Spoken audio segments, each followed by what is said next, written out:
Hello and welcome to गुरु शिष्य classes. गुरु शिष्य classes के यूट्यूब चैनल पे आप सभी का हार्दिक स्वागत है। आज अपन बात करने वाले हैं 11th क्लास की एनसीईआरटी के चैप्टर नंबर 18 जिसका नाम है बॉडी फ्लूइड एंड सर्कुलेशन। मैंने एक सीरीज चला रखी है। अब मैंने 2 वीडियो पहले भी डाल दी है, ये मेरा 3rd वीडियो है। मैंने पहला डाइजेस्टिव सिस्टम वाला वीडियो डाल दिया, दूसरा रेस्पिरेटरी सिस्टम वाला वीडियो डाल दिया है। मेरे चैनल पे जाके आप देख सकते हो। मेरा मेन टारगेट यही है कि मैं एनसीईआरटी बेस्ड कंटेंट तैयार करके फिर बच्चों को पढ़ाऊँ। तो आप देख सकते हो कि कितना इजी लैंग्वेज के अंदर है, बाइलिंगुअल है, हिंदी व इंग्लिश दोनों लैंग्वेज के अंदर मेरा कंटेंट है। अगर आपको ये पीडीएफ चाहिए तो आप मेरे टेलीग्राम चैनल को ज्वाइन कर लो। उसके अंदर आपको सभी चैप्टर्स की समय समय पे पीडीएफ मिलती रहेगी तथा आप ज़्यादा से ज़्यादा अपने फ्रेंड्स को शेयर करो। बहुत ज़्यादा बेनिफिशियल ये है, ज़्यादा बेनिफिट आपको मिलेगा इस चीज़ का। अब अपन स्टार्ट करते हैं चैप्टर को। चैप्टर का नाम है body fluid and circulation. Body fluid and circulation के अंदर अपन बॉडी फ्लूइड देखेंगे कि कौन कौन से फ्लूइड्स हैं और कौन कौन से ऑर्गन हैं, उनके अंदर किस किस तरीके से कौन कौन से फ्लूइड सर्कुलेट होते हैं, उन सब के बारे में अपन डिटेल से चर्चा करेंगे। सबसे पहले अपन बात कर लेते हैं कि बॉडी के अंदर कौन कौन से फ्लूइड्स उपस्थित होते हैं। तो मेनली 2 फ्लूइड हैं, एक तो है ब्लड और दूसरा है लिम्फ। सबसे पहले अपन बात करते हैं ब्लड की। मैं इसको डिवाइड करूँगा, एक टेबल बनाऊँगा कि ब्लड के अंदर क्या क्या है, लिम्फ के अंदर क्या क्या होता है, उन सबको अपन डिटेल से चर्चा करेंगे सबकी। सबसे पहले है ब्लड। ब्लड एक कनेक्टिव टिश्यू है, स्पेशल कनेक्टिव टिश्यू। ध्यान में रखना, सबसे पहला यही क्वेश्चन बन जाता है, बहुत सारे एग्जाम्स में पूछा हुआ है कि ब्लड कौन सा टिश्यू है, तो कनेक्टिव टिश्यू है। फिर अपन बात करें कि ब्लड के अंदर क्या क्या चीज़ उपस्थित होती हैं। फ्लूइड मैट्रिक्स उपस्थित होता है, प्लाज्मा होता है, फॉर्मेट एलिमेंट्स होते हैं। मेनली 2 ही घटक होते हैं, फॉर्मेट एलिमेंट्स एंड प्लाज्मा। सबसे पहले अपन इनकी बात करेंगे प्लाज्मा की, और उसके बाद में सेकंड बात करेंगे फॉर्मेट एलिमेंट्स के बारे में। फ्लूइड मैट्रिक्स के बारे में कोई चर्चा नहीं करेंगे डिटेल से। प्लाज्मा क्या है?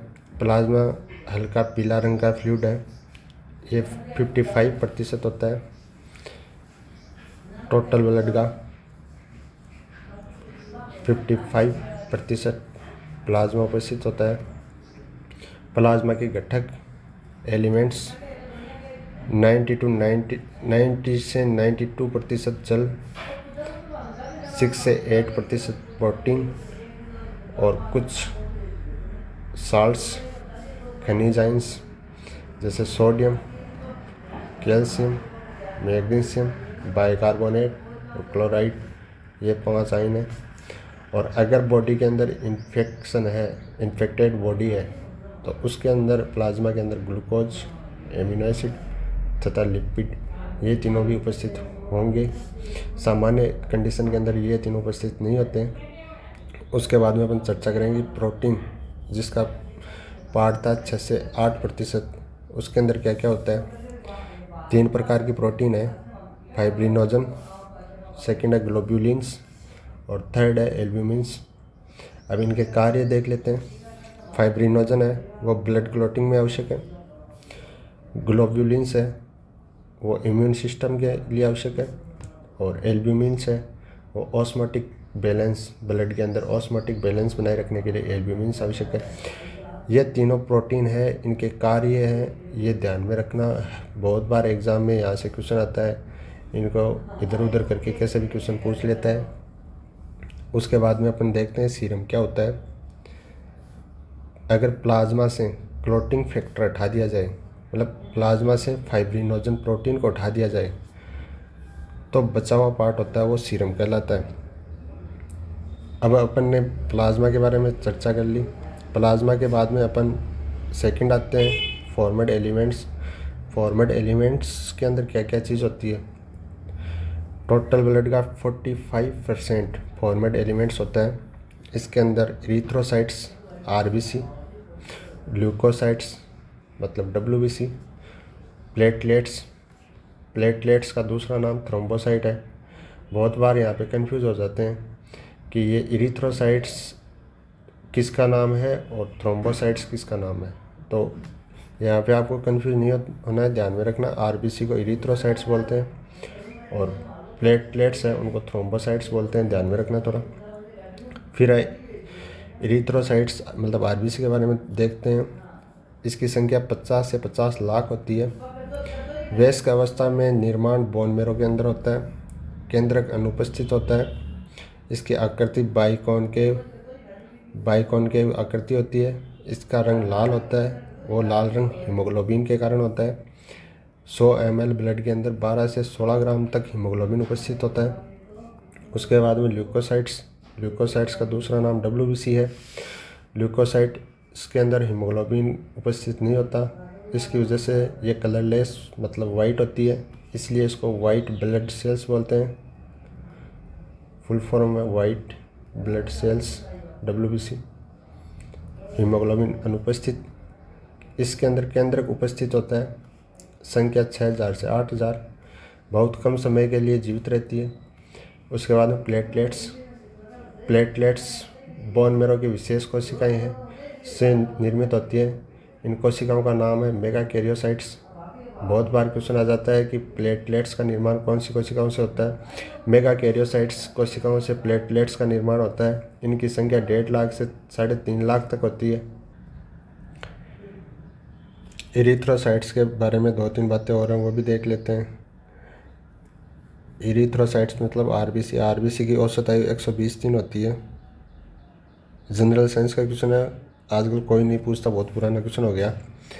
ये पूछ सकते हैं आरबीसी की मृत्यु प्लिया में होती है, इसलिए ये प्लिया को आरबीसी का कब्रिस्तान कहा जाता है। ये क्वेश्चन पूछ सकते हैं। ये औसत आयु वाला कोई नहीं पूछता। उसके बाद में प्लेटलेट्स के बारे में भी एक बात है। प्लेटलेट्स है वो ब्लड क्लॉटिंग का कार्य करती है। उसके बाद में ये जो ल्यूकोसाइट्स है इसके और टाइप हैं वो पढ़ते हैं। ल्यूकोसाइट्स को मेनली 2 भागों में डिवाइड करते हैं, ग्रेन्युलोसाइट्स तथा एग्रेन्युलोसाइट्स। कणिकाणु तथा अकणिकाणु। ग्रेन्युलोसाइट्स को कणिकाणु बोलते हैं तथा एग्रेन्युलोसाइट्स को अकणिकाणु बोलते हैं। ग्रेन्युलोसाइट्स के 3 प्रकार हैं।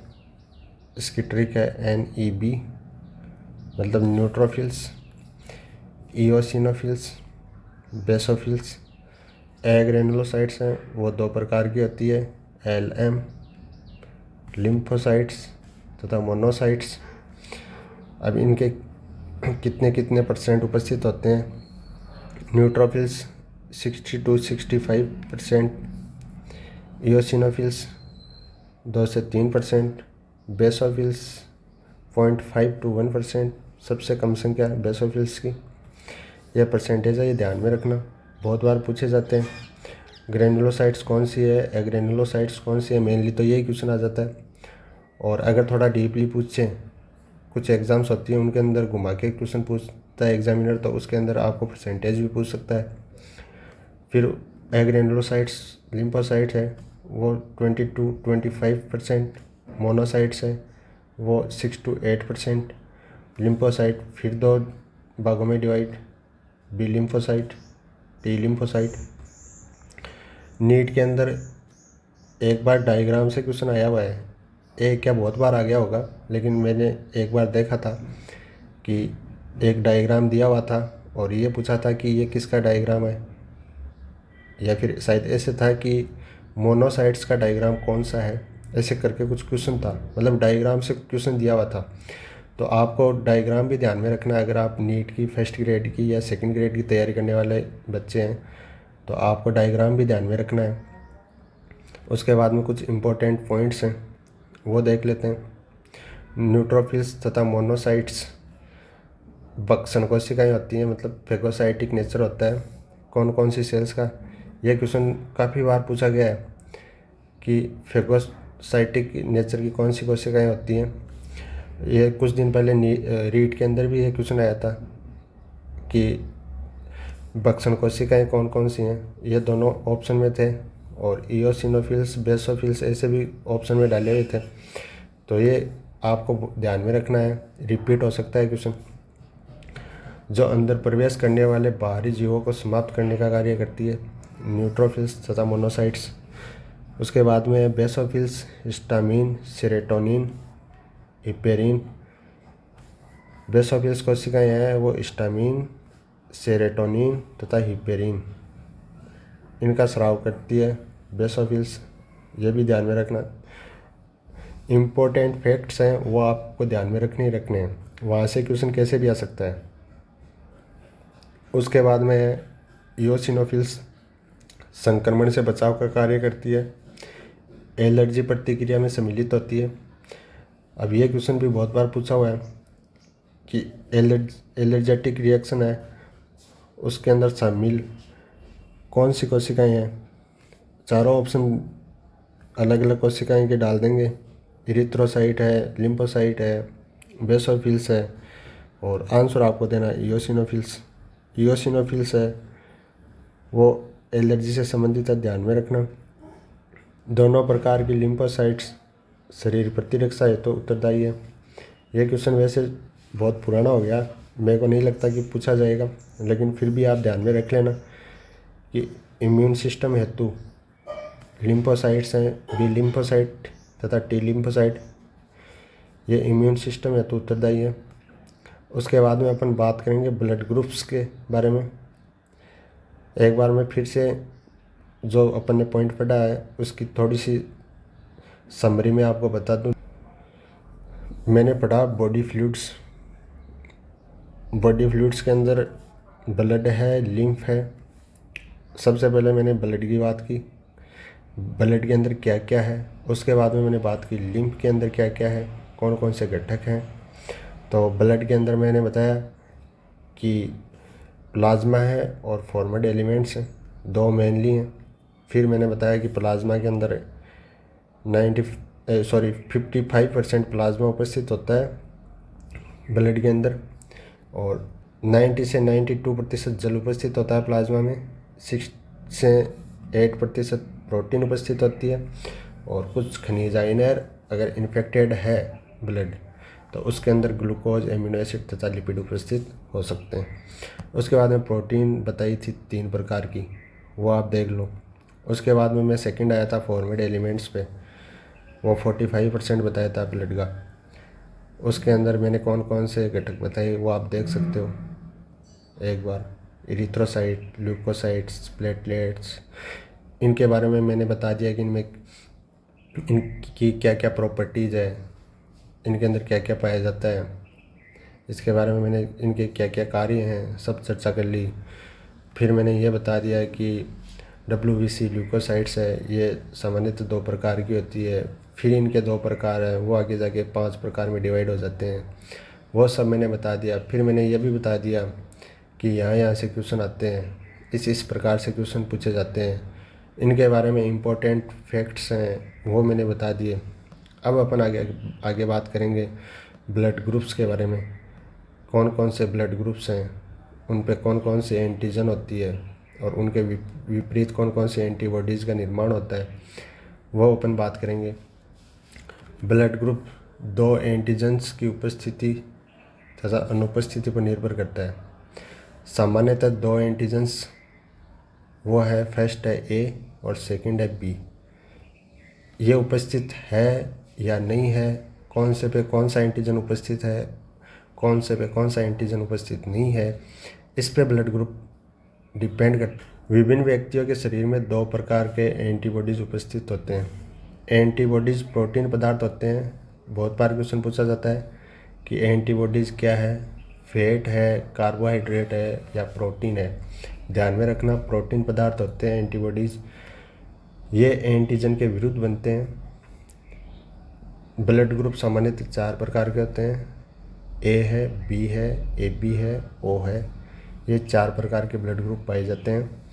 सार्वत्रिक दाता है वो O है, सार्वत्रिक ग्राही है वो AB है। कुछ बुक्स हैं उनके अंदर O पॉजिटिव दिया हुआ मिलेगा आपको वो इसलिए दिया हुआ होता है कि ये पॉजिटिव और नेगेटिव है, वो RH फैक्टर पे डिपेंड करता है। अब 80% लोगों के अंदर RH पॉजिटिव होता है और 20% के अंदर RH नेगेटिव पाया जाता है। तो मैंने यहाँ पे पॉजिटिव नेगेटिव नहीं डाला क्योंकि वो 20% भी तो डिपेंड करता है। अब कुछ बुक्स हैं उनके अंदर O पॉजिटिव इसलिए दिया हुआ है कि वो उस 20% है वो नेगेटिव वाले, उनको इग्नोर मार देते हैं और जो मोस्टली है ना उसको ले लेते हैं। आप ध्यान में रख लेना थोड़ा कि अगर ओ पॉजिटिव और ओ नेगेटिव क्वेश्चन आ जाए, ऑप्शन आ जाए एग्ज़ाम के अंदर, तो आपको आंसर डालना है ओ पॉजिटिव। सार्वत्रिक ग्राह्य बी बता दिया मैंने। उसके बाद में ब्लड, ये टेबल है, टेबल के अंदर एक साइड के अंदर ब्लड ग्रुप दिए हैं। उसके बाद में आरबीसी के ऊपर एंटीजन्स कौन कौन से हैं, कौन से ब्लड ग्रुप पे कौन सा एंटीजन उपस्थित होता है और उनके खिलाफ कौन सी एंटीबॉडीज़ प्लाज्मा के अंदर निर्मित होती है। ए ब्लड ग्रुप पे एंटीजन होती है ए, उसके खिलाफ एंटीबॉडी बनती है बी, तथा ए वाले को ए वाला दे सकता है, ओ वाला दे सकता है। उसके बाद में ब्लड ग्रुप है बी के ऊपर एंटीजन होती है, आरबीसी के ऊपर बी, उसके खिलाफ एंटीबॉडी होती है एंटी ए, और बी वाले को बी वाला दे सकता है और ओ वाला दे सकता है। उसके बाद में ब्लड ग्रुप है ए बी, आरबीसी के ऊपर एंटीजन होता है ए और बी, दो एंटीजन है तो एंटीबॉडी निर्मित नहीं होती, इसलिए ए बी वाले को ए वाला दे सकता है, बी वाला दे सकता है, ए बी वाला दे सकता है, ओ वाला दे सकता है, इसलिए यह है सार्वत्रिक ग्राही। सभी से ले सकता है ये। क्यों ले सकता है? क्योंकि एंटीबॉडी निर्मित नहीं हो रही किसी के खिलाफ, तो ये सभी से ले सकता है। उसके बाद में है ओ ब्लड ग्रुप के ऊपर एंटीजन नहीं होता, नील होता है, एंटीबॉडी उसके खिलाफ बन सकती है ए तथा बी, और ओ वाले को ओ वाला दे सकता है। लेकिन ये ओ वाला देखो आप, ये सभी को दे सकता है, ए वाले को भी दे सकता है, बी वाले को भी दे सकता है, ए बी वाले को भी दे सकता है और खुद को भी दे सकता है, इसलिए इसको बोला जाता है सार्वत्रिक दाता। सबको देना है इसका काम, सभी को। इमरजेंसी के अंदर ये बहुत काम आता है। उसके बाद अपन ब्लड ग्रुप का ये एक पार्ट है आर एच ग्रुपिंग, इसके बारे में चर्चा करते हैं। एक अन्य एंटीजन है आर एच है, वो एक एंटीजन का टाइप है, ये 80% लोगों में पाया जाता है। यह एंटीजन रिसेस नामक बंदर में पाए जाने वाले एंटीजन के समान है। इसकी खोज है वो रिसेस नामक बंदर से की थी। कभी कभी पहले पूछा जाता था, आजकल नहीं पूछा जाता कि कौन से बंदर से खोज की है। जनरल साइंस का क्वेश्चन था एक, जिसमें यह एंटीजन पाया जाता है उसे आर एच पॉजिटिव, तथा जिसमें यह एंटीजन नहीं पाया जाता उसे आर एच नेगेटिव। यदि आर एच पॉजिटिव ब्लड को आर एच नेगेटिव ब्लड के साथ मिला दिया जाए, या फिर एक सिचुएशन बनती है इसके अंदर, उसको बोलते हैं इरिथ्रोब्लास्टोसिस फिटेलिस डिजीज। इस आर एच फैक्टर की वजह से ही बनती है वो क्या सिचुएशन है, कैसे बनती है देख लेते हैं एक बार, और उसका सॉल्यूशन क्या है। गर्भावस्था के दौरान यदि माता का ब्लड आर एच नेगेटिव है और उसके अंदर पल रहे भ्रूण का ब्लड ग्रुप है वो आर एच पॉजिटिव है, तो गर्भावस्था के दौरान अपरा द्वारा मतलब प्लेसेंटा द्वारा अलग होने के कारण एंटीबॉडीज़ का निर्माण नहीं होता। अब गर्भावस्था के दौरान बच्चे का ब्लड ग्रुप है वो पॉजिटिव है और माता का ब्लड ग्रुप नेगेटिव है, उसके बावजूद एंटीबॉडी निर्मित नहीं होती क्योंकि वो प्लेसेंटा द्वारा अलग अलग होते हैं। लेकिन जैसे ही प्रसव होगा मतलब डिलीवरी होगी, उस समय रक्त संपर्क में आने की संभावना हो जाएगी। उस कंडीशन में आर एच एंटीबॉडीज़ निर्मित होना प्रारंभ हो जाती है, और जैसे ही दूसरी गर्भावस्था आती है तो उसमें क्या होता है, भ्रूण की आरबीसी या फिर माता की आरबीसी नष्ट होना प्रारंभ हो सकती है। तो अगर आरबीसी ख़त्म होगी, आरबीसी ख़त्म होगी तो ऑक्सीजन की कमी आएगी, डेथ हो जाएगी। इससे खून की कमी हो सकती है तथा पीलिया हो सकता है। इस स्थिति से बचने के लिए मतलब ये इसका उपाय है इस डिजीज़ का, प्रथम प्रसव के तुरंत बाद एंटीबॉडीज़ का प्रयोग किया जाता है। एक इंजेक्शन लगाया जाता है उसके तुरंत बाद, वो डॉक्टर को पता होता है, उसके पास पूरी रिपोर्ट होती है कि माँ का ब्लड ग्रुप क्या है और बच्चे का ब्लड ग्रुप क्या है। वो पूरा टेस्ट कर लेते हैं पहले ही, और उसके बाद में वो ये जो एंटीबॉडीज़ का इंजेक्शन है ये लगा देते हैं। उसके बाद में ब्लड से रिलेटेड है टर्म है ब्लड क्लॉटिंग। मतलब ब्लड क्लॉटिंग क्या चीज़ है, वो कैसे होता है, इसकी प्रोसेसिंग क्या है, इसके बारे में अपन बात करते हैं। सबसे पहले अपन जैसे ही चोट लगती है अपने, तो ब्लड में उपस्थित प्लेटलेट्स होती है, वो एक विशेष कारक को मुक्त करती है। यह विशेष कारक है वो ब्लड क्लॉटिंग की शुरुआत करता है। कैसे होती है, प्रोसेसिंग क्या है, देख लेते हैं। ब्लड के अंदर प्लाज्मा होता है, और प्लाज्मा के अंदर प्रोथ्रोम्बिन, निष्क्रिय अवस्था में एक प्रोटीन उपस्थित होती है प्रोथ्रोम्बिन। वो थ्रोम्बोकाइनेज एंजाइम की उपस्थिति में थ्रोम्बोकाइनेज एंजाइम के कांटेक्ट में आके प्रोथ्रोम्बिन निष्क्रिय अवस्था में जो उपस्थित था वो थ्रोम्बिन में चेंज हो जाता है। और ये एक्टिव थ्रोम्बिन, ये एक्टिव फॉर्म में है। ये एक्टिव थ्रोम्बिन फिर फाइब्रिनोजन को फाइब्रिन में कन्वर्ट करने का काम आता है, जो दाग्यनुमा एक जाल सा बना लेता है। इसे दाग्यनुमा जाल सा बन जाता है, और फिर इसके अंदर जगह जगह प्लेटलेट्स धस जाती है, बहुत सारे आयंस धस जाते हैं और एक गुच्छा बना लेते हैं ताकि ब्लड को बाहर नहीं निकलने दें। इस प्रोसेस को ही ब्लड क्लॉटिंग बोला जाता है। और इसके अंदर जो मेन आयन है वो कैल्शियम आयन, इसकी बहुत महत्वपूर्ण भूमिका होती है ब्लड क्लॉटिंग के अंदर। ध्यान में रखना, बहुत बार अभी रिसेंटली जो एग्ज़ाम चल रहे हैं उनके अंदर ये क्वेश्चन पूछा जा रहा है कि ब्लड क्लॉटिंग के अंदर कौन से आयन की भूमिका होती है, तो कैल्शियम आयन की होती है। कैल्शियम आयन की ब्लड क्लॉटिंग के अंदर भूमिका होती है। अब बॉडी फ्लूइड का दूसरा पार्ट है लिम्फ। सबसे पहले अपन बॉडी फ्लूइड का दो पार्ट थे। फर्स्ट पार्ट था ब्लड, उसके बारे में चर्चा कर ली पूरी डिटेल से। मेन ब्लड ही है, उसके बारे में अपन ने चर्चा कर ली ये। और सेकंड पार्ट है लिम्फ। अब अपन सेकंड पार्ट के बारे में चर्चा करेंगे कि लिम्फ के अंदर क्या क्या होता है, लिम्फ क्या चीज़ है, कैसे निर्मित होता है लिम्फ बॉडी के अंदर, कहाँ पे काम आता है, उसके बारे में देख लेते हैं। लिम्फ का दूसरा नाम है टिश्यू फ्लूइड।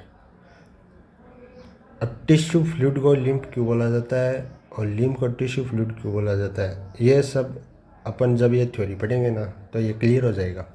आपके समझ में आ जाएगा कि टिश्यू फ्लूइड है वो क्या चीज़ है और लिम्फ क्या चीज़ है, अलग ही है या एक ही चीज़ है, अभी आपको पता चल जाएगा।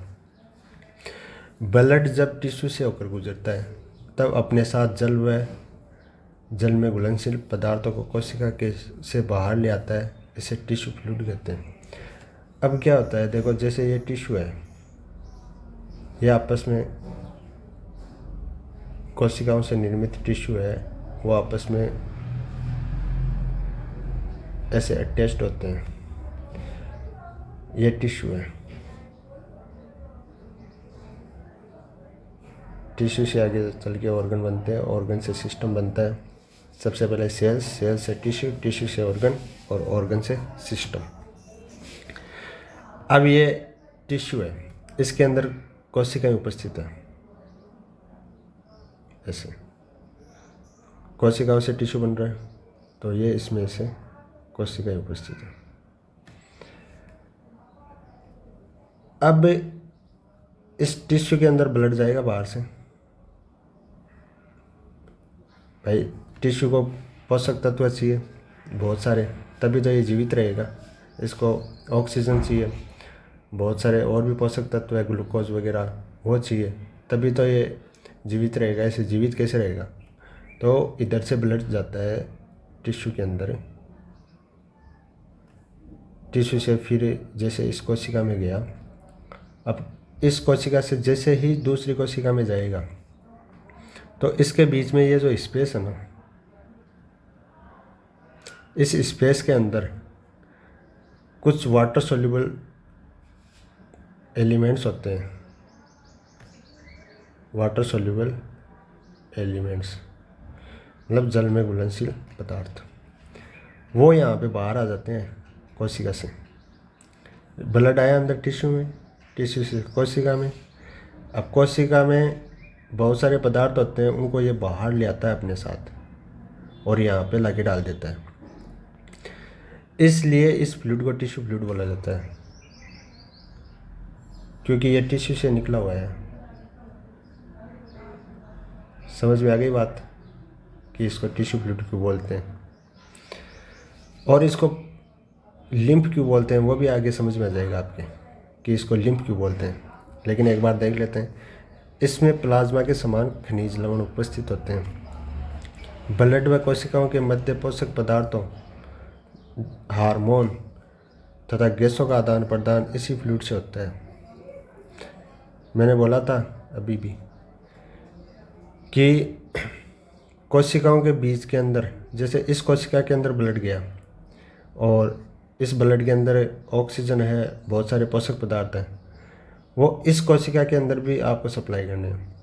तो इस कोशिका के अंदर जाएगा ब्लड, फिर ये जो लिम्फ है इसके अंदर इन पोषक पदार्थों को, ऑक्सीजन को, इनको इसमें छोड़ देगा।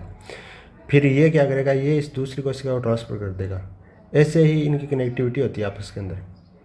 और ये लिम्फ है ना, ये टिश्यू फ्लूइड है ना, ये कोशिकाओं के बीच के अंदर पाया जाता है। इसका काम ही यही है कि ये पोषक पदार्थों, हार्मोन तथा गैसों जैसे ऑक्सीजन, कार्बन डाइऑक्साइड, इनका आदान प्रदान करें। और इनके बीच में क्या होता है, लिम्फेटिक वेसल्स का जाल होता है।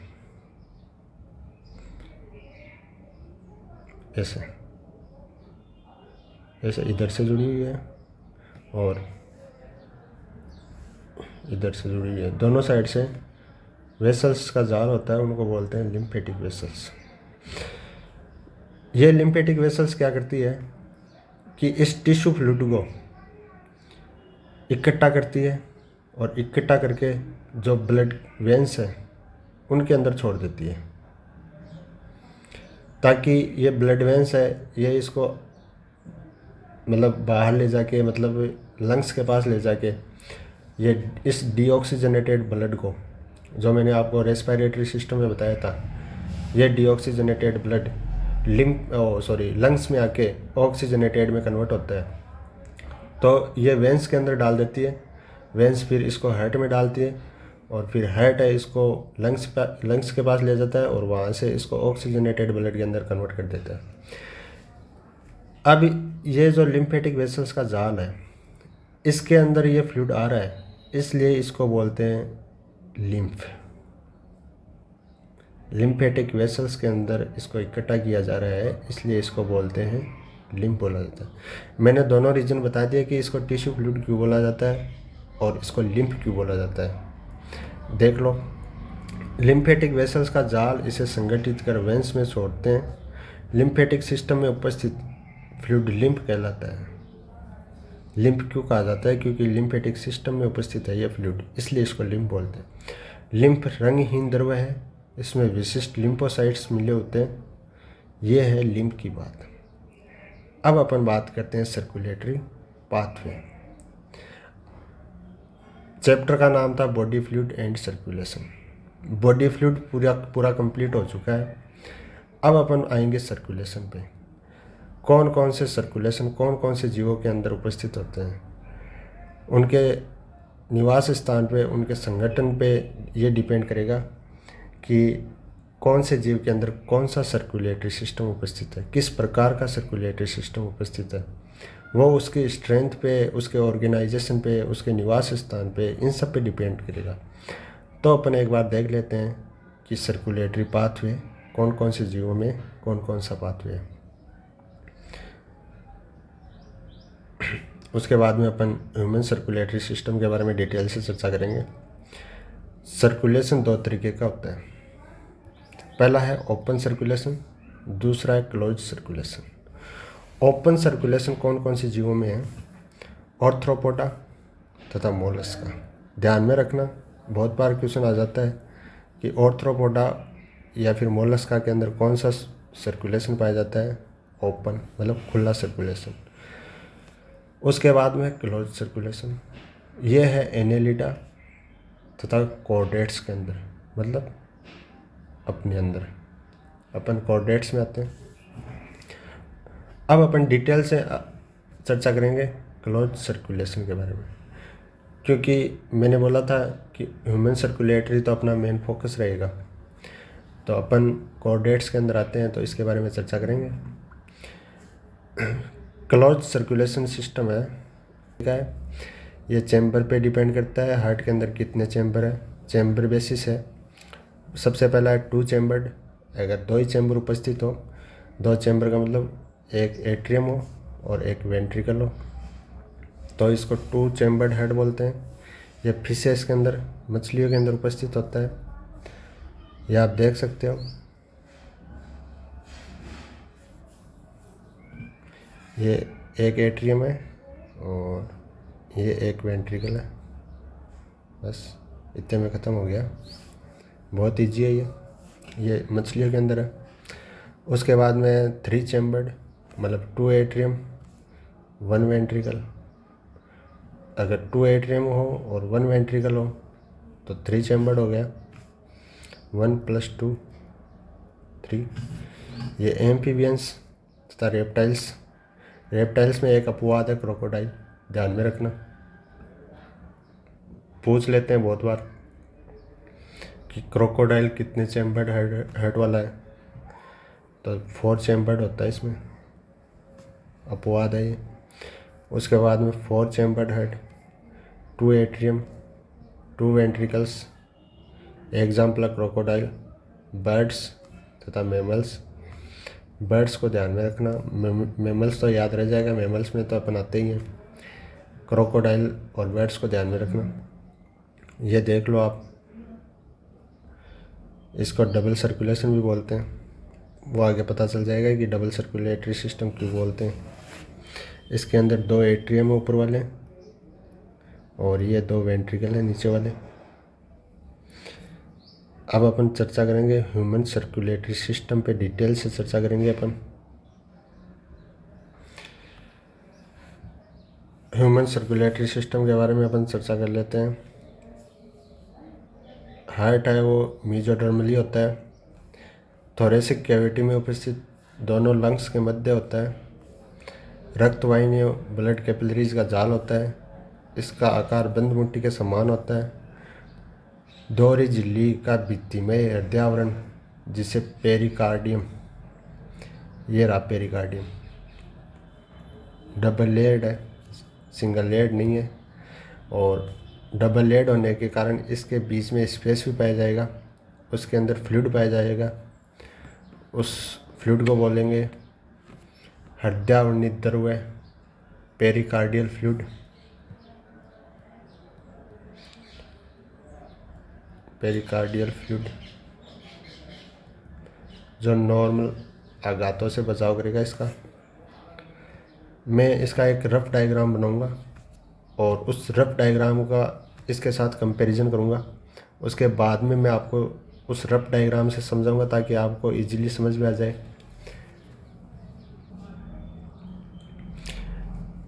यह हेड का रफ डायग्राम मैंने बना लिया है। अब अपन बात करते हैं इस डायग्राम पे। ये 4 चैम्बर्ड हेड है, ऊपर वाले एट्रियम है, एट्रिया है, नीचे वाले वेंट्रिकल्स हैं। ये है राइट एट्रियम, ये है लेफ्ट एट्रियम, ये है राइट वेंट्रिकल, ये है लेफ्ट वेंट्रिकल। ये 4 चैम्बर मैंने बता दिए, right atrium, right ventricle, left atrium, left ventricle. अब राइट एट्रियम तथा लेफ्ट एट्रियम के बीच के अंदर ये जो दीवार सी है, राइट एट्रियम तथा लेफ्ट एट्रियम के बीच में ये जो दीवार सी है, इस दीवार को बोलते हैं सेप्टम।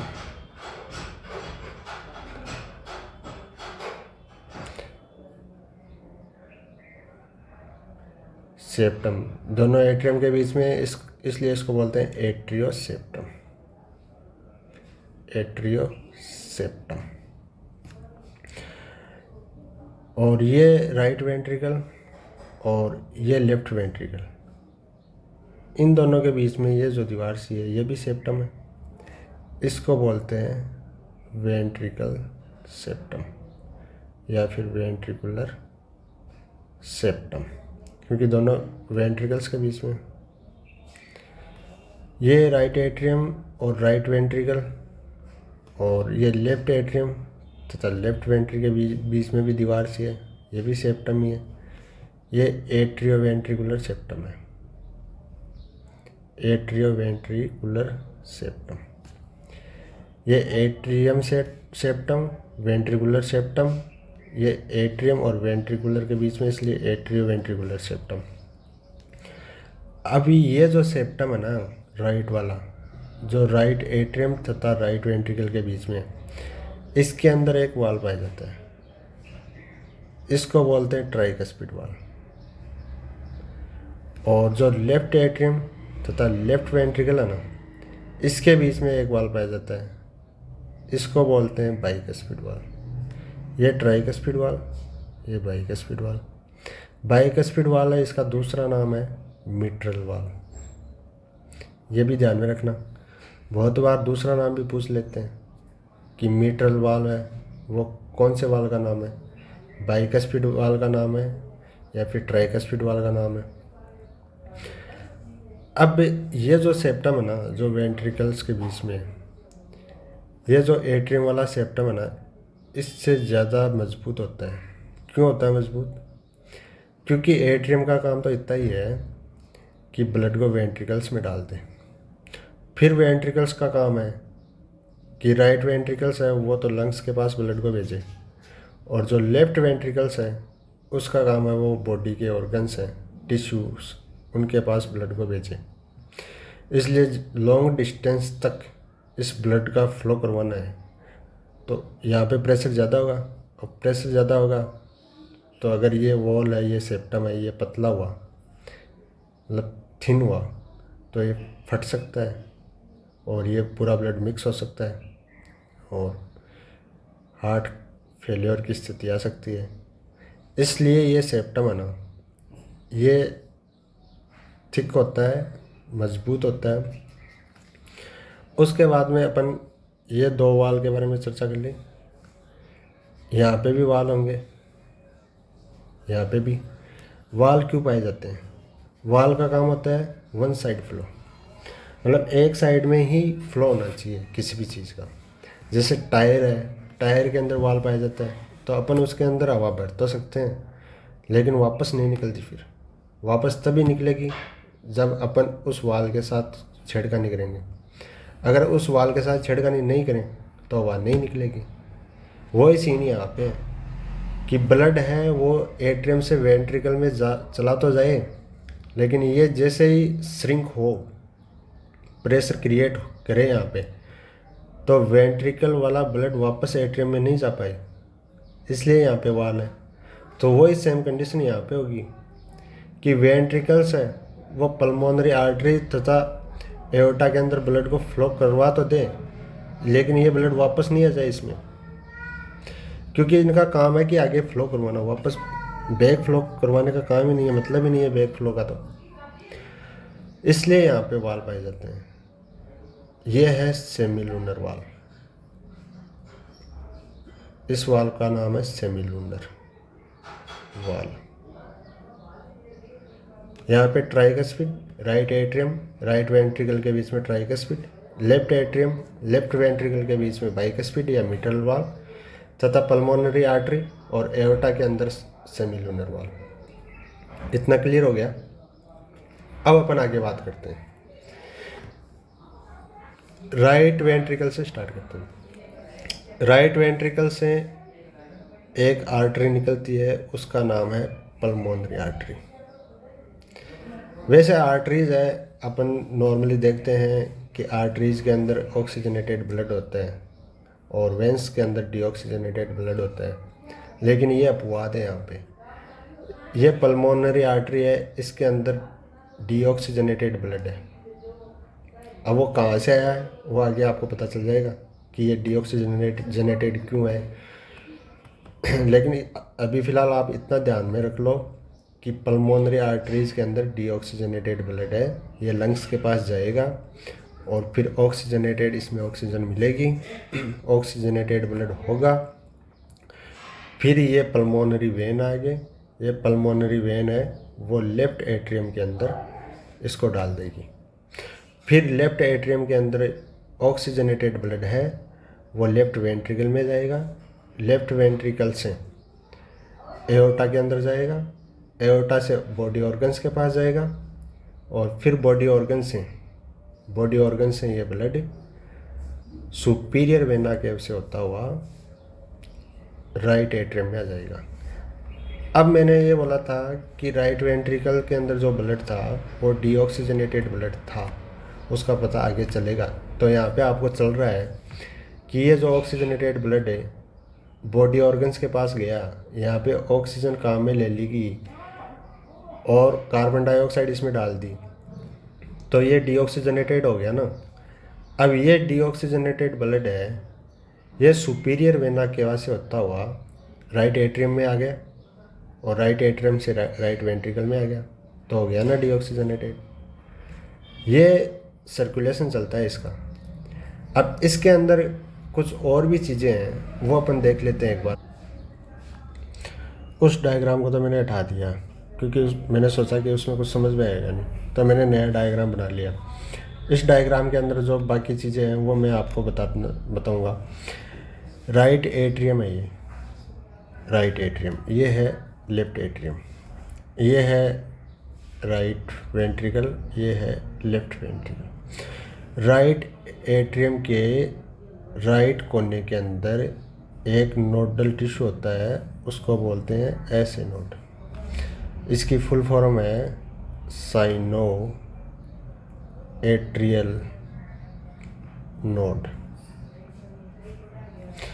और एक राइट एट्रियम तथा वेंट्रिकल, राइट एट्रियम तथा right ventricle atrio ventricular septum के पास एक नोडल टिश्यू होता है, उसको बोलते हैं एवी नोड। एवी नोड की फुल फॉर्म है एट्रियो वेंट्रिकुलर नोड। समझ में आ गई? ऐसे नोड क्या है, एवी नोड क्या है, ऐसे नोड की उपस्थिति कहाँ पे है, एवी नोड की उपस्थिति कहाँ पे है, इतना आपको ध्यान में रखना है फिलहाल। उसके बाद में ये जो एवी नोड है ना, इस एवी नोड से एवी बंडल्स निकलते हैं। ये जो वेंट्रिकुलर सेप्टम है इसके सहारे दोनों साइड, राइट साइड तथा लेफ्ट साइड, दोनों साइड बंडल्स निकलते हैं, उनको एवी बंडल्स कहते हैं। ये है राइट एवी बंडल इस साइड वाला, और ये इधर वाला है, ये है लेफ्ट एवी बंडल। राइट तथा left AV bundle ventricular septum के सहारे निकलते हैं। राइट तथा लेफ्ट एवी बंडल से दोनों वेंट्रिकल्स के अंदर कुछ तंत्रिकाएं, कुछ नर्व निकलती हैं जो इनको कंट्रोल करती है। इनका काम है वेंट्रिकल्स को कंट्रोल करना। इन फाइबर्स को बोलते हैं पुर्किंजे फाइबर।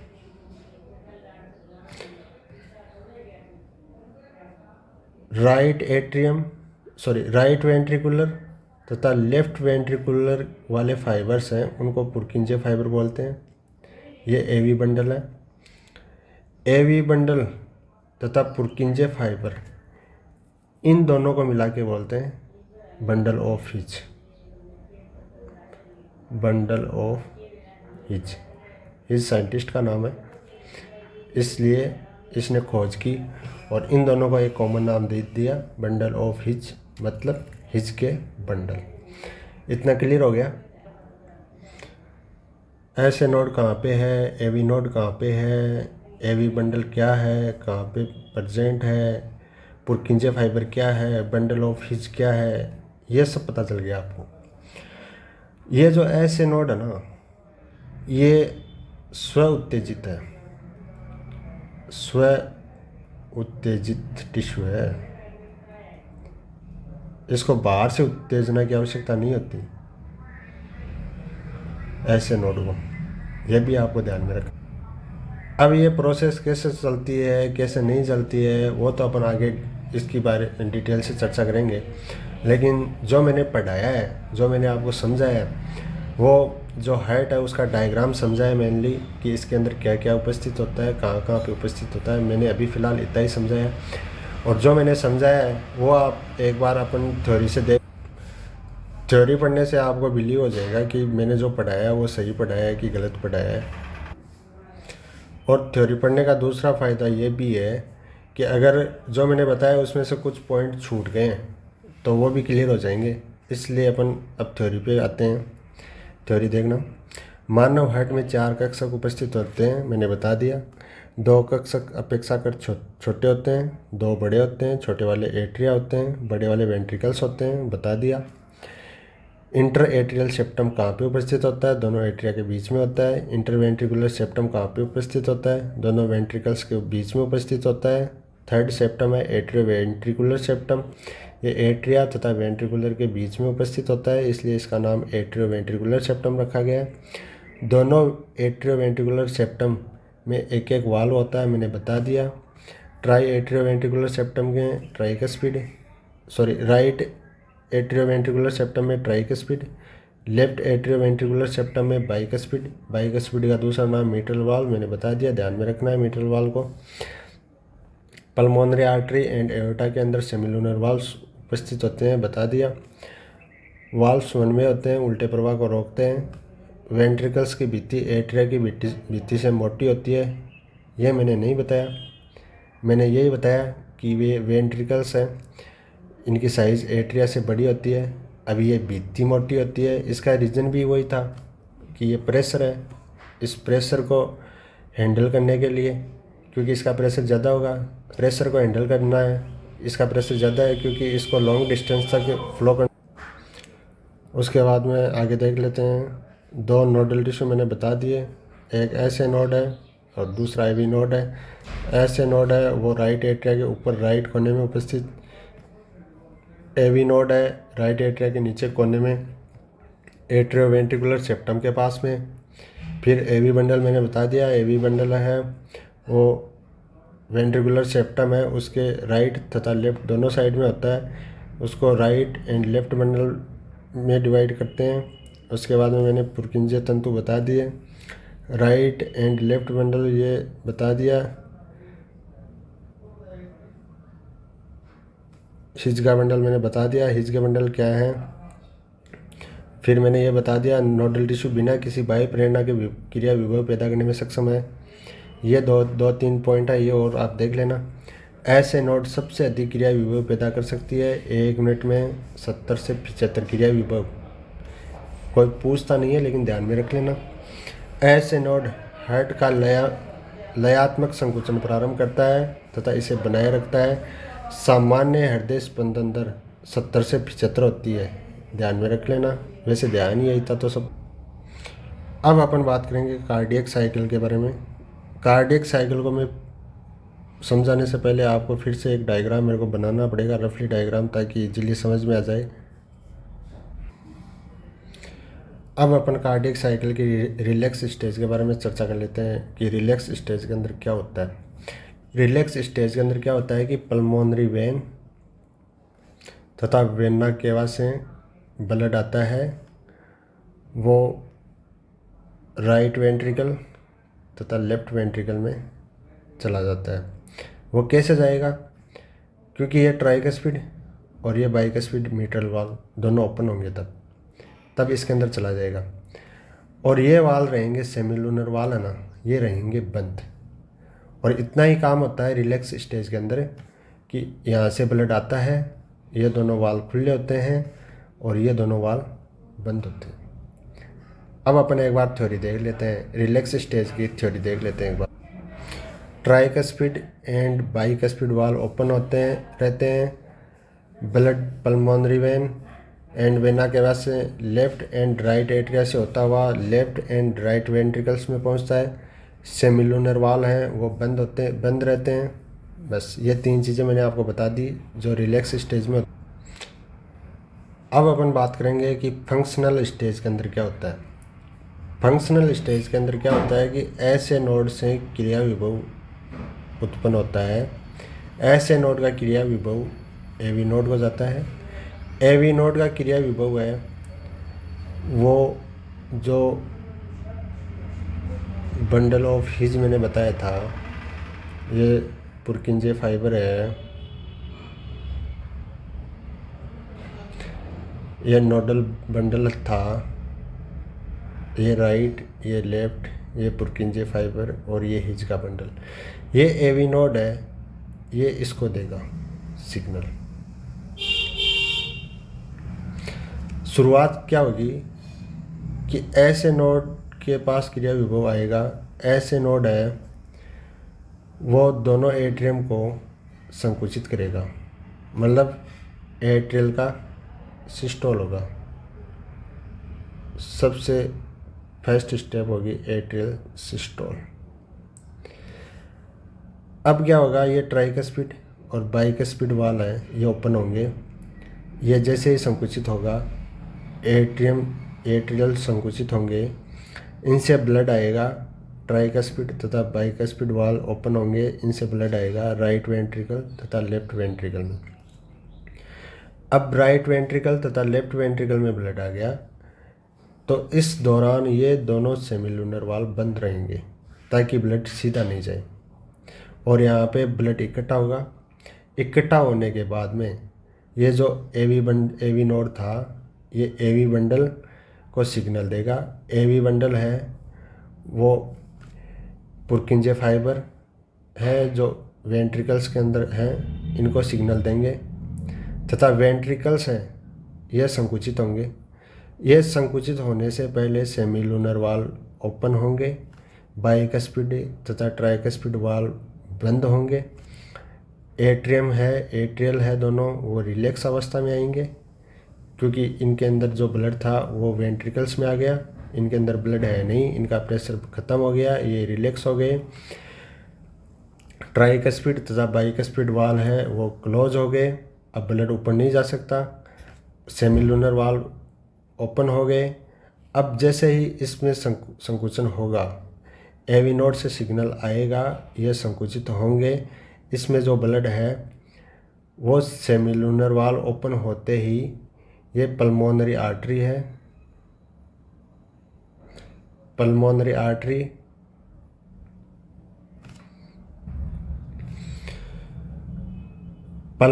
आर्टरी से ब्लड जाएगा लंग्स को,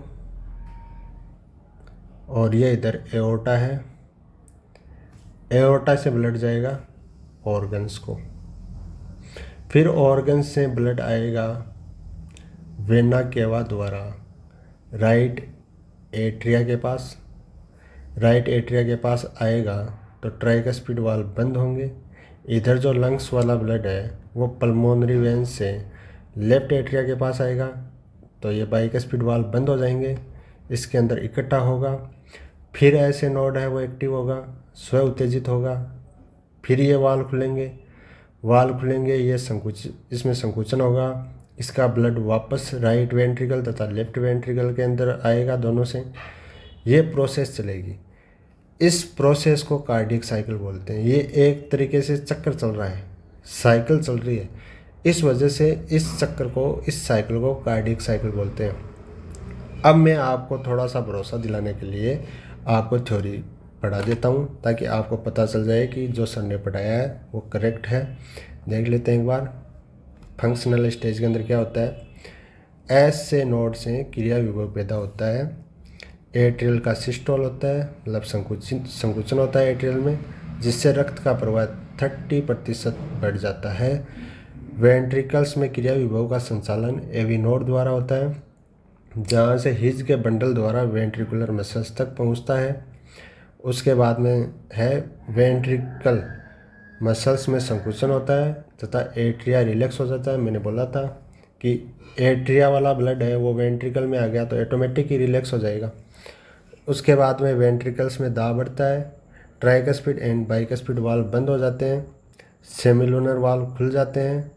सेमिलुनर वाल्व की ये पोजीशन आपको पता ही है कहाँ पे है। उसके बाद में ब्लड लंग्स के पास जाता है तथा बॉडी ऑर्गन्स की ओर मूव करता है। ब्लड लंग्स के पास चला गया, बॉडी ऑर्गन्स की ओर चला गया, तो वेंट्रिकल्स में ब्लड रहा नहीं, तो वेंट्रिकल्स रिलैक्स हो गए, वेंट्रिकल्स का प्रेशर कम हो गया। वेंट्रिकल्स का प्रेशर कम हो गया तो सेमिलुनर वाल्व बंद हो गए। अब वहाँ से पल्मोनरी वेन तथा सुपीरियर वेना केवा द्वारा एट्रिया के अंदर ब्लड आ जाता है। इससे एट्रिया के अंदर ब्लड प्रेशर अधिक हो जाता है। ब्लड आएगा तो ट्राइकस्पिड और बाइकस्पिड वाल्व बंद हो जाएंगे, तो इसके अंदर एट्रिया के अंदर ब्लड प्रेशर बढ़ेगा, वरना तो बढ़ेगा कैसे, वापस वेंट्रिकल्स में चला जाएगा ब्लड। वेन से आए हुए ब्लड का प्रवाह एट्रिया से वेंट्रिकल्स की ओर होने लगता है। यह कार्डियक साइकिल अपना कंप्लीट। अब कुछ इंपॉर्टेंट टर्म्स है वो देख लेते हैं एक बार कि कार्डियक साइकिल क्या है। एक हृदय स्पंदन के आरंभ से दूसरे स्पंदन के आरंभ के बीच का घटनाक्रम कार्डियक साइकिल कहलाता है। इसका समय है वो 0.8 सेकंड होता है।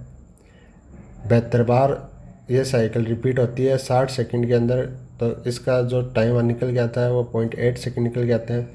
स्ट्रोक वॉल्यूम क्या है? कार्डियक साइकिल के द्वारा प्रत्येक वेंट्रिकल द्वारा पंप किया गया ब्लड स्ट्रोक वॉल्यूम होता है। इसका मान 17 ml होता है। 17 ml होता है इसका मान। उसके बाद में cardiac output stroke volume into heart rate अथवा हार्ट बीट। स्ट्रोक वॉल्यूम तथा हार्ट बीट का जो गुणनफल होता है वो कार्डियक आउटपुट होता है, वो है 17 ml और हार्ट बीट होती है 72। ये लगभग निकल जाता है 5 लीटर। उसके बाद में 2 साउंड निकलते हैं, लब डब गया है। ये बहुत बार क्वेश्चन आता है कि लब को दे देते हैं कि सेमिलुनर वाल्व बंद होने पर आवाज़ आती है वो लब है, या फिर डब को देते हैं बाइकस्पिड एंड ट्राइकस्पिड वाल्व के बंद होने से जो आवाज़ आती है वो डब है। तो आपको ध्यान में रखना है कि बाइकस्पिड एंड ट्राइकस्पिड वाल्व के बंद होने से जो आवाज़ आती है वो लब है, और सेमिलुनर वाल्व के बंद होने से जो आवाज़ आती है वो डब है। ये एक ट्रिक बता दूं आपको इसको याद रखने की। सबसे पहले लब है फिर डब है। तो बाइकस्पिड एंड ट्राइकस्पिड वाल्व ऊपर होते हैं, सबसे पहले होते हैं, और सेमिलुनर वाल्व है वो नीचे होते हैं, और लब डब है वो दोनों वाल्व के बंद होने पे आती है, खुलने पे नहीं आती। ये भी ध्यान रखना। आपके ऑप्शन में ये भी हो सकते हैं कि बाइकस्पिड एंड ट्राइकस्पिड वाल्व के खुलने पे जो आवाज़ आती है उसको लब बोलते हैं, खुलने पे नहीं आती है, बंद होने पे ही आवाज़ आती है लब डब। बाइकस्पिड व ट्राइकस्पिड तथा सेमिलुनर वाल्व के बंद होने पे ही जो आवाज़ आएगी उसको लब डब बोलते हैं। अब अपन बात करेंगे इलेक्ट्रोकार्डियोग्राफ मतलब ईसीजी। ईसीजी की फुल फॉर्म, सबसे पहला क्वेश्चन यही है कि ईसीजी की फुल फॉर्म क्या है? इलेक्ट्रोकार्डियोग्राफ है या फिर इलेक्ट्रोकार्डियोग्राम है? ये ध्यान में रखना कि इलेक्ट्रोकार्डियोग्राफ है वो मशीन का नाम है, और इलेक्ट्रोकार्डियोग्राम है वो जो ग्राफिकल प्रेजेंटेशन है उसका नाम है। मतलब ऐसे लगता है बच्चों को कि ग्राफ का मतलब जो प्रेजेंटेशन है, जो दिख रहा है वो ग्राफ है, जो ग्राफ अपन को ऐसे ऊपर नीचे दिखता है वो ग्राफ है, लेकिन नहीं, ये ग्राम है।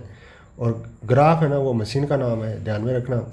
ये क्वेश्चन आया है नीट के अंदर 2-3 बार रिपीट हो गया कि मशीन का नाम है या फिर जो ग्राफिकल प्रेजेंटेशन है उसका नाम है इलेक्ट्रोकार्डियोग्राफ, क्योंकि ये एनसीईआरटी के अंदर बाकायदा मेंशन है, तो इसको आप ध्यान में रखना थोड़ा। फिर इसके अंदर इलेक्ट्रोकार्डियोग्राफ के अंदर क्या होता है ये अपन देख लेते हैं। कार्डियक साइकिल की विद्युत क्रियाकलापों का आरेखीय प्रस्तुतिकरण होता है इसके अंदर।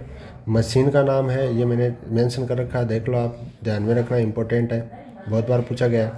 मशीन का नाम है इलेक्ट्रोकार्डियोग्राफ, और जो प्रेजेंटेशन है उसका नाम मैंने बताया है इलेक्ट्रोकार्डियोग्राम। मशीन में दिखाई देने वाला आरेखीय प्रस्तुतिकरण है उसका नाम है इलेक्ट्रोकार्डियोग्राम। ग्राम और ग्राफ में क्या अंतर है ध्यान में रखना, बोल रहा हूँ बार बार।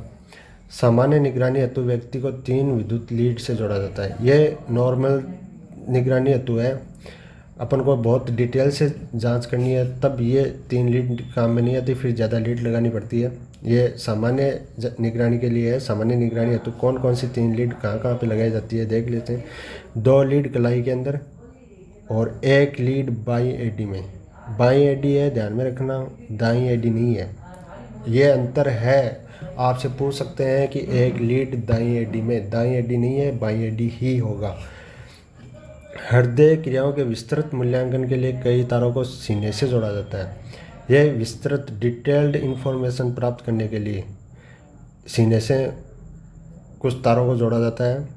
ये इलेक्ट्रोकार्डियोग्राम है, आप देख सकते हो। ये पी वेव है, ये पी वेव है, एट्रियल डीपोलराइजेशन दर्शाती है। ये क्यूआरएस कॉम्प्लेक्स है, यह वेंट्रिकुलर डीपोलराइजेशन दर्शाती है। ध्यान में रखना, बहुत बार यहाँ से क्वेश्चन आता है कि पी वेव क्या दर्शाती है, क्यूआरएस कॉम्प्लेक्स क्या दर्शाता है और टी वेव क्या दर्शाती है। टी वेव है वो वेंट्रिकुलर रीपोलराइजेशन दर्शाती है। ध्यान में रखना ये तीनों। ईसीजी की प्रत्येक पी को पी से टी तक दर्शाया जाता है। पी वेव एक्साइटेशन और डीपोलराइजेशन ऑफ एट्रिया, मैंने ऊपर डायग्राम में बता दिया आपको। QRS complex depolarization of ventricles, यह नीले के संकुचन की शुरुआत करता है। संकुचन क्यू तरंग के तुरंत बाद शुरू होता है। यह सिस्टोल की शुरुआत दर्शाता है। ध्यान में रखना। टी वेव है वेंट्रिकल्स की उत्तेजना से सामान्य अवस्था में वापस आने की स्थिति दर्शाती है। ये आपको लाइन देके भी पूछ सकते हैं कि कौन सी वेव है वो उत्तेजना, वेंट्रिकल्स की उत्तेजना से सामान्य अवस्था की स्थिति को दर्शाती है, तो वो है टी वेव। ऐसे भी पूछ सकते हैं कि टी वेव क्या दर्शाती है। ये लैंग्वेज देके भी पूछ सकते हैं और ये वेंट्रिकुलर रिपोलराइजेशन देके भी पूछ सकते हैं। उसके बाद में यह सिस्टोल का अंत दर्शाती है, ये भी ध्यान में रखना है। क्यूआरएस कॉम्प्लेक्स की संख्या किसी निश्चित समय में गिनने पर किसी व्यक्ति की हृदय स्पंदन निकाली जा सकती है। क्यूआरएस कॉम्प्लेक्स की संख्या गिन के अपन किसी मनुष्य की एक फिक्स टाइम के अंदर हृदय स्पंदन दर निकाल सकते हैं। तरह तरह के व्यक्तियों की ईसीजी संरचना में आकृति एक समान होती है। ध्यान में रखना, अलग अलग नहीं होती है। ये भी आपको ट्रू एंड फॉल्स स्टेटमेंट देके पूछ सकते हैं, तो उसके अंदर ये एक स्टेटमेंट डाल सकते हैं तो आप कंफ्यूज हो जाओगे कि तरह तरह के व्यक्तियों की ईसीजी तो अलग अलग होनी चाहिए। वैसे पता रहता है लेकिन बहुत बार अपन जल्दीबाजी में ये मिस्टेक कर देते हैं, लेकिन एक समान ही होती है सभी की। ध्यान में रखना। अब अपन बात करेंगे डबल सर्कुलेशन। डबल सर्कुलेशन जो ह्यूमन सर्कुलेटरी सिस्टम है उसके अंदर डबल सर्कुलेशन होता है। वो कैसे कैसे होता है मैंने वैसे डिटेल से आपको बता दिया पूरा, लेकिन एक बार फिर से आप देख लो ताकि आपके संतुष्टि हो जाएगी। सर ने एनसीईआरटी का एक टॉपिक था डबल सर्कुलेशन, वो पढ़ाया नहीं, वो मिस कर दिया, ऐसा कुछ है नहीं। वैसे ये पूरा कंप्लीट आ चुका है पहले, लेकिन एक बार फिर से आपको समझा दूँ मैं। इसमें क्या होता है, राइट वेंट्रिकुलर द्वारा पंप किया गया ब्लड पल्मोनरी आर्टरी में जाता है। एक बार फिर से मेरे को डायग्राम बनाना पड़ेगा इसको समझाने के लिए। अब देख लेते हैं अपन। ये है राइट वेंट्रिकल। फर्स्ट लाइन यही है कि राइट वेंट्रिकल द्वारा पंप किया गया रक्त पल्मोनरी आर्टरी में जाता है। ये पल्मोनरी आर्टरी है, इसके अंदर चला जाता है। सेकंड है पल्मोनरी आर्टरी से डीऑक्सीजनेटेड ब्लड लंग्स में ऑक्सीजन युक्त होकर, ये लंग्स यहाँ पे है, ये यहाँ पे आई पल्मोनरी आर्टरी लंग्स के पास। इसमें डीऑक्सीजनेटेड ब्लड था, मैंने बता दिया आपको पहले ही। ये ऑक्सीजनेटेड हो गया, इसमें ऑक्सीजन मिल गई और ये ऑक्सीजनेटेड ब्लड पल्मोनरी वेन द्वारा लेफ्ट एट्रिया में चला जाता है। ऑक्सीजनेटेड ब्लड एओर्टा से होता हुआ आर्टरी कैपिलरी से होता हुआ टिश्यू तक जाता है।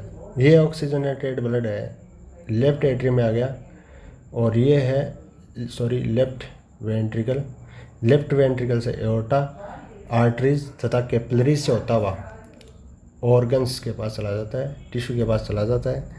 फिर टिश्यू से इसमें कार्बन डाइऑक्साइड डाली जाती है, फिर ये डीऑक्सीजनेटेड हो जाता है।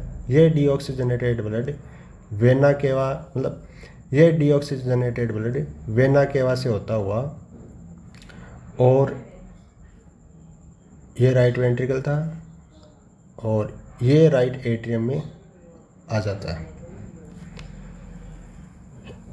सबसे पहले मैंने क्या बताया कि राइट वेंट्रिकल से ब्लड पल्मोनरी आर्टरी से, ये डीऑक्सीजनेटेड ब्लड है, ये लंग्स के पास जाता है। फिर लंग्स से पल्मोनरी वेन द्वारा ऑक्सीजनेटेड ब्लड लेफ्ट एट्रियम में आता है। फिर लेफ्ट एट्रियम से ब्लड लेफ्ट वेंट्रिकल में जाता है। लेफ्ट वेंट्रिकल से ब्लड एओर्टा में जाता है। फिर एओर्टा से ऑर्गन्स के पास जाता है। ऑर्गन्स से ब्लड वेना केवा द्वारा राइट एट्रियम में आता है। देख लो, टिश्यू से डीऑक्सीजनेटेड होकर वेन एंड वेना केवा द्वारा राइट एट्रियम में आता है। यह क्रमबद्ध परिसंचरण पोषक पदार्थ, ऑक्सीजन तथा अन्य जरूरी पदार्थों को टिश्यू तक पहुंचाता है तथा वहां से कार्बन डाइऑक्साइड तथा अन्य हानिकारक पदार्थों को बाहर निकालने का कार्य करता है। उसके बाद में एक है हिपेटिक पोर्टल सिस्टम। ये है डबल सर्कुलेशन। और एक दूसरा सिस्टम है hepatic portal system. Hepatic portal system कहाँ पे होता है? आहार नाल तथा लीवर के मध्य वेस्कुलर कनेक्शन होता है, उसको हिपेटिक पोर्टल सिस्टम कहा जाता है। हिपेटिक पोर्टल वेन ब्लड को इंटेस्टाइन से लीवर तक पहुंचाती है। उसके बाद में एक सिस्टम आता है कोरोनरी सिस्टम। ब्लड को हार्ट तक ले जाने तथा वापस लाने का कार्य जो सिस्टम करता है उसको कोरोनरी सिस्टम बोलते हैं। कोरोनरी है वो एक टर्मिनोलॉजी है, हार्ट से रिलेटेड है, इसलिए इसको कोरोनरी सिस्टम कहा जाता है। उसके बाद में अपन regulation of cardiac activity, cardiac activities है उनका रेगुलेशन है वो कैसे होता है इसके बारे में चर्चा करेंगे। हार्ट विशेष पेशी ऊतक नोडल टिश्यू द्वारा स्वयं नियमित होता है, इसलिए हार्ट को मायोजेनिक हार्ट कहा जाता है। जो मानव निर्मित है वो मायोजेनिक हार्ट है, मानव हार्ट है वो मायोजेनिक हार्ट है, ध्यान में रखना। अब दो तरीके के फैक्टर काम करेंगे। कार्डियक एक्टिविटीज़ का रेगुलेशन बनाने के लिए दो तरीके से फैक्टर काम करेंगे। एक तो कार्डियक साइकिल है या फिर कार्डियक आउटपुट है उसको बढ़ाएगा, एक कार्डियक साइकिल है या फिर हार्ट रेट है या फिर कार्डियक आउटपुट है उसको कम करेगा। अब उसको बढ़ाने वाले कौन कौन से फैक्टर हैं वो कैसे मतलब कहाँ से कंट्रोल होते हैं वो देख लेते हैं। पहला है मेडुला ऑब्लोंगेटा का ऑटोनोमिक नर्वस सिस्टम है, उसमें एक सेंटर पाया जाता है सिंपैथेटिक नर्वस सिस्टम। यह सिंपैथेटिक नर्वस सिस्टम है ना, यह आउटपुट कार्डियक आउटपुट को बढ़ाता है तथा हार्ट रेट को बढ़ाता है। दूसरा सिस्टम है एड्रिनल मेडुला के हार्मोन्स हैं। एड्रिनल मेडुला के हार्मोन्स भी कार्डियक आउटपुट को बढ़ाते हैं। और कम करने वाला फैक्टर है वो क्या है, वो मेडुला ओब्लोंगेटा का ऑटोनोमिक नर्वस सिस्टम है, उसका पैरासिम्पैथेटिक नर्वस सिस्टम है ना, वो कार्डियक आउटपुट को कम करता है। ये ध्यान में रखना, यहाँ से क्वेश्चन आ जाता है कि ऑटोनोमिक नर्वस सिस्टम का सिंपैथेटिक है ना, सिंपैथेटिक वाला पार्ट वो तो आउटपुट बढ़ाता है तथा पैरासिम्पैथेटिक नर्वस सिस्टम है ना वो कार्डियक आउटपुट को कम करता है। ये इसमें थोड़ा डिफरेंस है, ध्यान में रखना। उसके बाद में हर सिस्टम के अंदर, डाइजेस्टिव सिस्टम के अंदर, रेस्पिरेटरी सिस्टम के अंदर, लास्ट के अंदर अपन ने डिजीज़ पढ़े थे, तो इसके अंदर भी अपन को डिजीज़ पढ़ने पड़ेंगे। सर्कुलेटरी सिस्टम के डिजीज़ है उनके बारे में अपन थोड़ी चर्चा कर लेते हैं। सबसे पहला है हाइपरटेंशन। हाइपरटेंशन क्या होता है? सामान्य ब्लड प्रेशर होता है वो 120/80 होता है। 120/80 से अधिक हो जाए अगर ब्लड प्रेशर, जैसे 140/90 से भी अधिक हो जाए तो उसको हाइपरटेंशन की सिचुएशन बोलते हैं। इसमें 120 क्या है, 120 सिस्टोलिक प्रेशर है और 80 डायस्टोलिक प्रेशर है। ये इससे ब्रेन तथा किडनी प्रभावित होती है। उसके बाद में कोरोनरी आर्टरी डिजीज़ क्या है, CAD क्या है, कोरोनरी आर्टरी डिजीज़ CAD। इसका दूसरा नाम है एथेरोस्क्लेरोसिस। CAD का ही दूसरा नाम है एथेरोस्क्लेरोसिस। इसमें हृदय पेशी को ब्लड की आपूर्ति करने वाली वाहिनी प्रभावित होती है। यह डिजीज आर्टरी में कैल्शियम, वसा तथा अन्य रेसी ऊतकों के जमाव के कारण होता है। उसके बाद में थर्ड है एंजाइना। एंजाइना को एंजाइना पेक्टोरिस भी कहा जाता है। हार्ट मसल्स में पर्याप्त ऑक्सीजन नहीं पहुंच पाती है तथा सीने में दर्द होता है, इसे एंजाइना अथवा शूल कहते हैं हिंदी के अंदर। और फिर है हार्ट फेलियर और हार्ट अटैक। ये अपन डेली जीवन के अंदर काम में लेते हैं दोनों ही टर्म, और काफ़ी लोगों को कंफ्यूज होता है कि ये हार्ट फेलियर अलग चीज़ है या फिर हार्ट अटैक के ही समान है। यह दोनों अलग अलग चीज़ है, इसलिए डेली लाइफ से जुड़ी है, इसको थोड़ा ध्यान में रखना, एग्जाम में पूछ सकता है अगला। हार्ट फेलियर क्या है? हार्ट शरीर के विभिन्न भागों को ब्लड सप्लाई नहीं कर पाता है। हार्ट मसल्स को ब्लड सप्लाई करना बंद कर देता है, लंग्स का संकुलन हो जाता है। इस बीमारी का प्रमुख लक्षण है ये मतलब अगर हार्ट मसल्स को ब्लड सप्लाई बंद हो जाए ना तो हार्ट फेलियर हो जाएगा। और अगर हार्ट की हृदय धड़कन बंद हो जाए तो उस सिचुएशन को बोलते हैं हार्ट अटैक। अगर धड़कन बंद हो गई धड़कना तो हार्ट अटैक है। और अगर मसल्स को, हार्ट की मसल्स है उनको ब्लड सप्लाई बंद हो गया तो हार्ट फेलियर है। यह दोनों में अंतर है। ये अपना चैप्टर पूरा कंप्लीट होता है। अगर आपको ये PDF चाहिए तो मैं डिस्क्रिप्शन में मेरा टेलीग्राम लिंक दे दूंगा, आप उसको ज्वाइन करें। वहाँ पे आपको पूरी PDF मिलेगी। आप इस PDF को निकलवा के, इसकी हार्ड कॉपी निकलवा के और आप आराम से पढ़ सकते हैं। और मैंने कोई भी एक भी पॉइंट मिस नहीं किया। आप NCERT को मैच कर सकते हैं। मेरे नोट्स हैं, मेरे वीडियोस हैं, आपको बहुत ज़्यादा बेनिफिट होगा। अपने फ्रेंड्स के साथ शेयर करें। Okay, thank you.